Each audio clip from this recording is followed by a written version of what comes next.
ये देखिए, absolutely right, barcode है। लेकिन अगर यह पूछा जाए कि किस प्रोडक्ट का बारकोड है तो जवाब होगा हमारा, यानी इंसानों का। यस, कुछ इसी तरह दिखता है हम सब का डीएनए फिंगरप्रिंट। अगर आप क्राइम सीरीज के शौकीन हैं तो हंड्रेड्स ऑफ टीवी शोज में आपने ये सीन तो जरूर देखा होगा, डीएनए मैच। और समझ लीजिए इस लाइन के बोलते ही क्रिमिनल फंस गया, एपिसोड खत्म, फिल्म खत्म, कहानी खत्म। लेकिन क्या है ये डीएनए? डीएनए हमारी बॉडी के सेल्स का जेनेटिक मटेरियल है, एक तरह का कोड, और पूरी मैनकाइंड का एक ही जेनेटिक स्ट्रक्चर है, डबल हेलिक्स स्ट्रक्चर। और एज अ स्पीशीज हम सब एक हैं। यस, हम सब 99.9% जेनेटिक मटेरियल शेयर करते हैं, सेम जेनेटिक मटेरियल।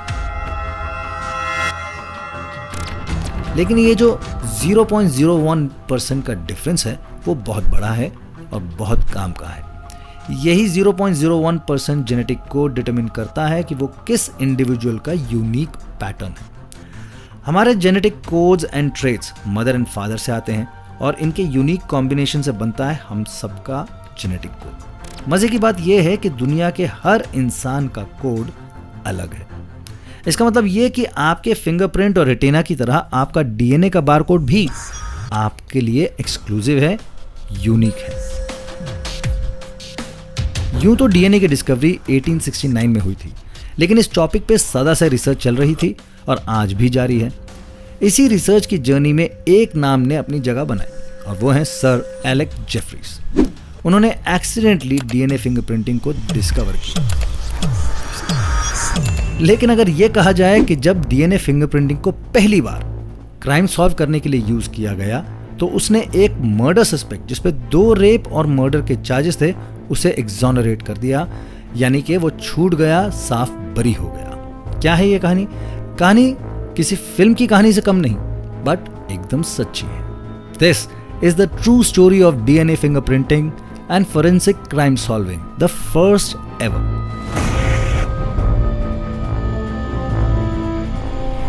बात है 21 नवंबर 1983 की। इंग्लैंड लाइस्टर के पास एक विलेज में 15 साल की स्टूडेंट लिंडा मैन की बॉडी मिली। कोई सबूत नहीं, no clues, no fingerprints, no hair follicles, no eye witness, no way forward. Please, if you've got any information, then let the police know.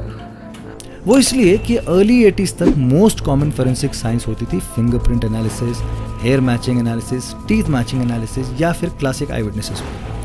Blood sample और semen sample होता भी तो किसी काम का नहीं था, क्योंकि हमारे पास उस वक्त कोई टेक्नोलॉजी नहीं थी। और लिंडा मैन के मर्डर में पुलिस को ऐसा कुछ भी नहीं मिला। लेकिन पुलिस लगी रही पर कोई क्लू नहीं मिला। क्लू मिला तो 3 साल बाद 1986 में। 31 जुलाई 1986 को लिंडा मैन की बॉडी जहां पाई गई थी उससे 1 मील दूर एक दूसरी बॉडी मिली, डॉन एशवर्थ की।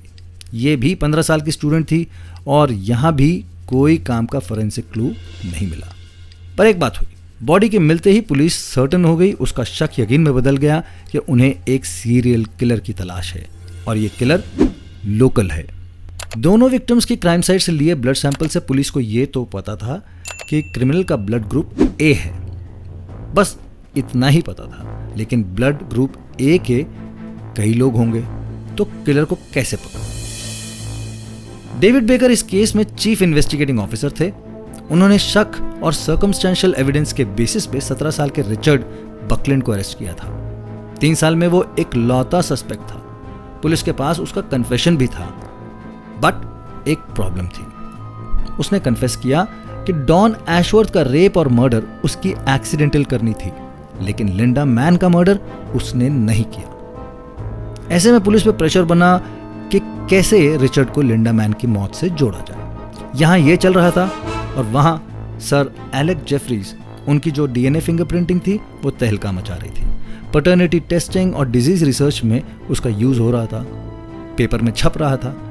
डेविड बेकर ने इस रिसर्च के बारे में सुना था और इसकी सक्सेस के बारे में भी पढ़ा था। उन्होंने सर एलेक जेफरीज को अप्रोच किया और उनसे डीएनए फिंगरप्रिंटिंग को क्राइम सॉल्व करने में यूज करने को कहा।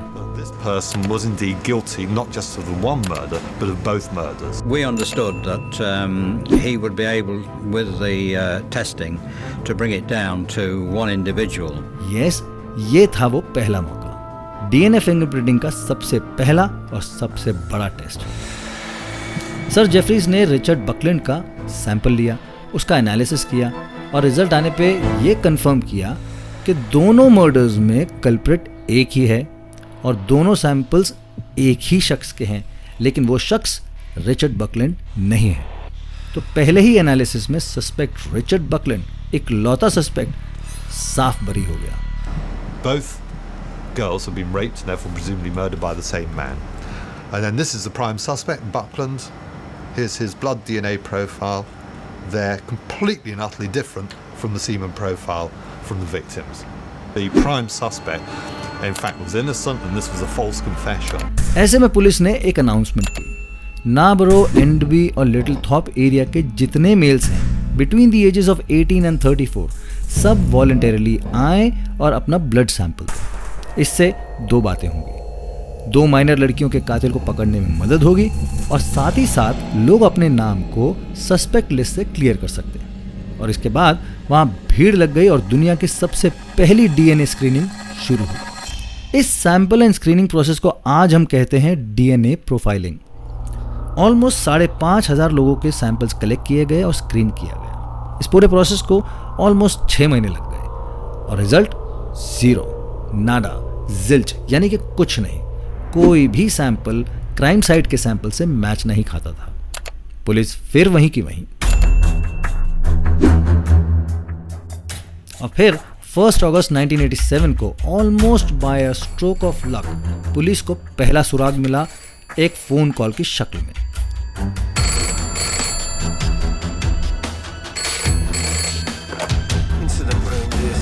फोन कॉल था एक लड़की का और उस लड़की ने बताया कि उसके दोस्त इयन केली ने नशे में उससे यह कन्फेस किया था कि उसने अपने दोस्त की जगह पे जाके ब्लड टेस्ट करवाया है। दोस्त का नाम था कॉलिन पिचफोर्क, 27 साल का बेकर था जो लेस्टरशायर एरिया में ही रहता था। उसने अपने दोस्त इयन को बहला फुसला के उसकी मदद करने को कहा और दोस्त इयन ने अनजाने में कॉलिन के झूठे पासपोर्ट के सहारे ब्लड सैंपल दे दिया था। इस ब्रेक थ्रू के बाद 19 सितंबर 1987 को कॉलिन पिचफोर्क को अरेस्ट किया गया और उसका डीएनए स्क्रीनिंग हुआ। रिजल्ट आने पे पता चला कि कॉलिन का सैंपल क्राइम साइट से मिले ब्लड और सीमेन सैंपल का एग्जैक्ट डीएनए मैच था।